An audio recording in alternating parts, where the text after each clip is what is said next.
This last week, if we went back 10 years or more, you would have had, all the news outlets would have had a reporter assigned to the Republican Democratic governor. There would have been a van covering the Attorney General with reporters, at least running around with them regionally. Now you can't even get schedules. Mark, you and I used to be in planes with the candidates. Can you just reflect in the minute or two we have left how campaign coverage has changed? Well, then I think it goes. I think it's changed. It might go back 20 years when the changes start. I mean, the changes are twofold. The changes are on our side, the media side. There's fewer of us. We don't have the resources to devote to. That's true. We were full time, hard when in the whatever year it was, between when Neil Hartigan ran against Jim Edgar. That's all we did. Right. All day. That was it. Right. And one of us would have been with one, and one of us would have been with the other one, and maybe we would switch off at some points. And in those days, you and I would decide, okay, this is what one the story. News. This is what the news. This is what we're going to try to make news on this subject. And we would pick our subjects, and then we had a lot more influence on what's going on. Now, the candidates control the news now. They control everything.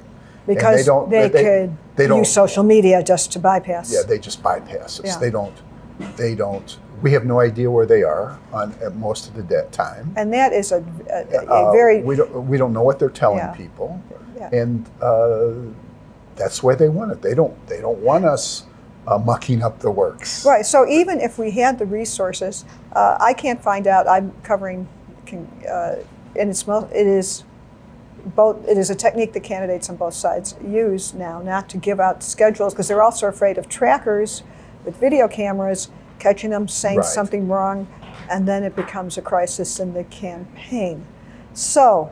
Or twisting something, they said, right? But, it's, yes. It is, so it's a different era. I do wish, and I say this all the time, that at least candidates, and when they get elected, would make their appearances public. I'm not talking about going to the dentist, Mark, or saying if you're going to the Chamber of Commerce to talk about your election, let us know so we could go cover it.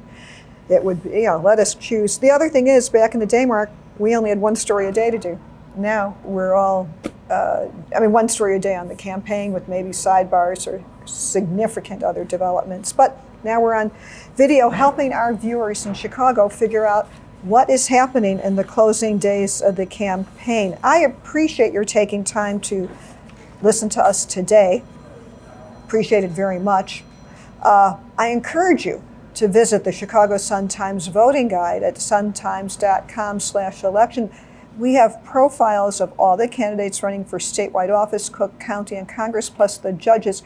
I can't speak enough about our voting guide. If you just want pure information, credible information, the questionnaires the candidates filled out for the Sun-Times, just read and decide for yourself to make up your own mind at your convenience. Please go to our voter guide. Our live stream sponsor, AARP Illinois, invites you to visit enoughisenough.aarp.org to learn more about how to get involved to hold Illinois elected officials accountable. On behalf of the AARP and the Chicago Sun-Times, we will be here every day this week at noon, or as I like to say, noonish. Mark, thank you so much for joining me. We'll see you tomorrow and vote through November 6th to make your voice heard.